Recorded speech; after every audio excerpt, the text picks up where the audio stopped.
Good morning, guys. Yes, morning pa. And nagmamadali ako. So, perfect na perfect tong challenge na to. Uy, ko muna to kasi ang sagwa. Kakatapos ko lang talagang maligo and kailangan ko nang magmadali kasi naghihintay na sa akin yung mama ko. So, ngayon, guys, challenge ako ng Maybelline na gawin yung full face makeup ko as fast as I can using their new foundation na available dito sa Pinas na. This is the Maybelline Fit Me Shine Free Plus Balance Foundation for combination skin. Ito yung foundation nila na nasa stick form. Ayan siya. Tapos, parang may maliit na circle sa loob na pang control daw ng oil. Then, I also got the shade Natural Beige 220. So, itetest out natin tong foundation na to kung okay nga ba talaga siya for makeup on the go. And also, I will try to check in later kung okay pa ba yung foundation. Nagte-text na yung mama ko kung okay pa ba yung foundation or how well it held up on my skin. Very simple lang yung makeup na gagawin ko pero full face pa din. Maglalagay pa rin ako ng kung anik-anik. Pero, simple lang. So, I think okay naman tong shade sa akin.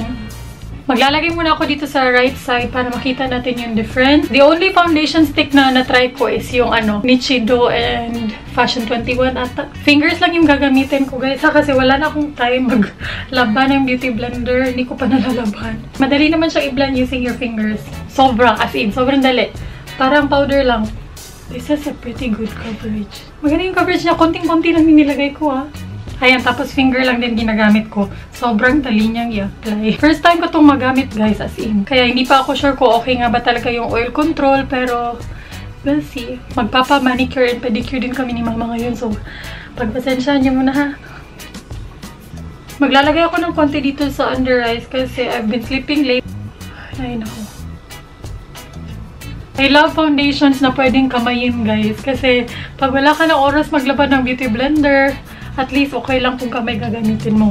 Wala, ang ganda. Hindi ko yung expect na ganito kaganda yung coverage niya kasi sa mga stick foundations na na-try ko, hindi ganito kaganda yung coverage. I had no problem blending it using my fingers kasi sobrang dali niyang i-blend. So, ayan siya. Hala, so far so good. Hala, gusto ko lagi ito, guys. Bakit ngayon ko pa lang ito na-try? Maganda siya sa balat. So, ngayon magpa-powder tayo, of course. Hindi ako makakalabas ng bahay ng walang powder, guys. Ang gagamitin kong powder is the Maybelline Fit Me Matte Plus Poreless. This is in the shade 110 Porcelain. So, kuha lang ako ng konti. Tapos, ipa-powder ko yung buong face ko. Medyo dewy kasi yung finish ng foundation, so I would really need to set. Pero hindi naman siya overly dewy, tamang-tama lang. Parang healthy lang tingnan yung skin. Ayan, hala, ang ganda ng foundation. Hindi ko talaga in-expect, guys. Wala akong in-expect sa foundation na to, pero maganda siya. Hala, in fairness.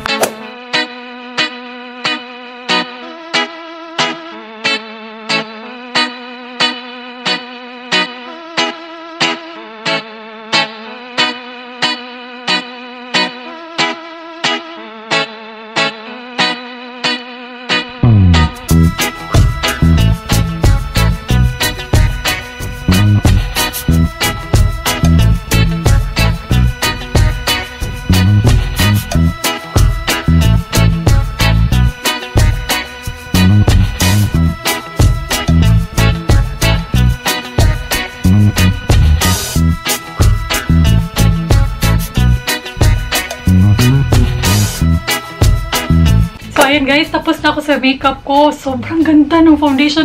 No char, walang char.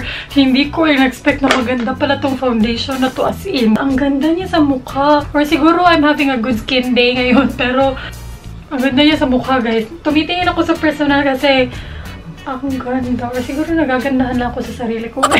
It's looking good. Excited akong malaman kung maglalast to all day. Kasi kung maglalast to all day, maganda siya, guys. Tapos pwede mo lang siyang kamayin. Sobrang dali lang niyang gamitin and sobrang ganda niya sa mukha. Yun lang yung masasabi ko for now, guys. I enjoyed using it and ngayon, itetest out na lang natin kung magtatagal ba siya the whole day. So, babalik ako later kung may pagbabago na or kung kailangan ko na talagang mag-update. Pero, guys, I'm loving it. No joke, I'm loving it. Kitang-kita naman sa camera. Oh. Siguro, mga bawasan nyo lang yung quality ng mga 5 levels. Ganun yung itsura niya sa personal. Ayan, final update tayo sa foundation, guys. Okay yung foundation, pero medyo okay yung foundation, pero si my loves, walang hiya. Bilog ka ko. Yung oil control niya, carry lang. Hindi ganun kaganda yung oil control niya, pero nevertheless, maganda yung performance ng foundation. Maganda talaga siya sa skin, guys. And yung pinaka nagustuhan ko is, okay siya kahit fingers lang gamitin mo sa pagbe-blend sa kanya. I think mas okay talaga siya kung fingers kasi kung sponge, Bebe. Kasi kung sponge, parang masusukap niya yung product. So, parang ninipis at ninipis. Manipis na talaga yung coverage niya. So, I think mas okay talaga kung fingers. Tapos, siguro mas okay din kung hahanap ka ng magandang primer, tapos setting powder or magbe-bake or setting spray, ganun. I think mas magiging long-lasting siya. Pero, overall, maganda yung foundation, guys. You should try it out. Maganda siya. Hindi nga lang ganun ka-okay yung oil control. So, ayun lang. Thank you guys so much for watching. Thank you, Maybelline. Thank you so much, Cassie, for having me on this challenge again. Thank you so much for watching. Salamat.